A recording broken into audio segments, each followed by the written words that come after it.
I wanted to take one last look at the Google Pixel 6, which is now Google's mid-range solution that is probably the best phone for most people.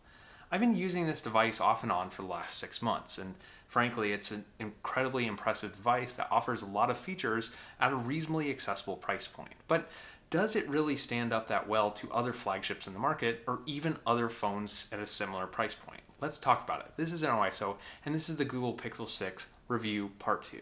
Earlier this year, I released my full review of the Pixel 6 and Pixel 6 Pro together, which really had a more in-depth background about my experience with Pixel devices. So you should check it out if you haven't already. But this is going to be more focused on specifically the Pixel 6 and how well it stands up with new flagships and mid-range phones now in the picture in 2022. Dusting off the Pixel 6 brought up a number of good and bad experiences. First, let's start with the good experiences. The design was actually significantly better than I had remembered.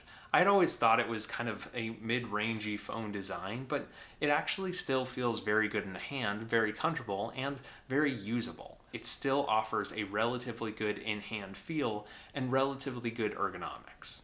The display is great. It's 90 Hz, not 120 Hz, but that doesn't really matter too much to me. And it's generally just bright enough to be fine in most outdoor and indoor environments.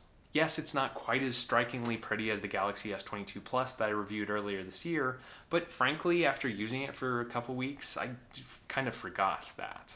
I also loved getting back to some of the exclusive features that aren't offered on other phones, like the recording app that automatically transcribes your recordings, some of the Pixel exclusive camera features, and, of course, all of the call screening and call control features that make using a Pixel phone just that much less of a headache. I didn't realize just how many spam calls I got until I moved away from the Pixel 6 Pro onto iPhones and Galaxy phones and OnePlus phones. It really is frustrating and sad that Google doesn't offer some of these exclusive features on other Android devices, but you gotta understand that they have to have a reason for you to want the Pixel, and they can offer a very, very compelling software experience by making some of these exclusive. Speaking of a compelling experience, the camera was just as good as I remembered. Yes, the Galaxy S22 line has some great cameras, but honestly, the Pixel 6 line is plenty good for me. In terms of portrait mode shots or night mode shots or just most daily photos, the experience of using these cameras is pretty good. Yes, this only has two lenses, a normal sensor and a wide angle sensor, but both of them produce really great photos. I would have loved to have the experience of a telephoto lens like the Pixel 6 Pro or the Galaxy S22 Ultra, but it really doesn't make that big of an experience difference in most situations. In terms of performance, the Pixel 6 still stands up quite well. Yes, now it's not the newest line of processors with the Snapdragon 8 Gen 1 in the mix, but that doesn't really matter too much to me. The daily experience of using the Pixel 6 was just as smooth and just as seamless as that on my Galaxy S22 Ultra.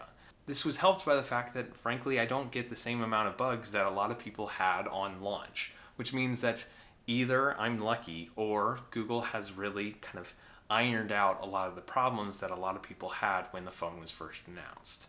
I hope that the same occurs for the Pixel 7 when it comes later this year, and hopefully Google will learn that having that initial launch with so many bugs is not going to give them the best press. In terms of the bad side of things, I really still don't like the experience of using Android 12. The color scheme and the shapes and the UI elements just don't really mesh for me, and I really prefer a more kind of formalized, traditional experience similar to what we got on Android 11 and even previous iterations of Android. Ironically enough, I actually prefer the experience of using One UI, which wasn't the case for many years' time. Is the Pixel 6 the best phone for me? Not really. I have a tendency to prefer either small phones, if they're not going to have a full feature set, or large phones that have everything baked into them, like the Galaxy S22 Ultra. This, unfortunately, is a relatively large phone that only has two cameras and doesn't have quite as many features as the S22 Ultra, which isn't to say that it's not the best phone for most people. At a $600 price point, or frankly a lot cheaper if you keep an eye out for refurbs and deals. It's actually a really, really great phone for most people, and hopefully it's going to get more and more people to try out the Pixel line. It sounds like, based on sales, that Google's actually doing pretty well, and hopefully getting this experience into the hands of more people. But we'll have to see with the Pixel 6a and the Pixel 7 whether that continues to grow over time. Overall, I'm satisfied where the Pixel line is going, and I'm excited to see what's next. Thank you for watching InnoIso. I hope you liked this quick look back review at the Pixel 6. If you did, be sure to let me know down in the comments and check out my other videos that cover Android and Pixel devices in these playlists. Thank you for watching, and I'll catch you in the next one.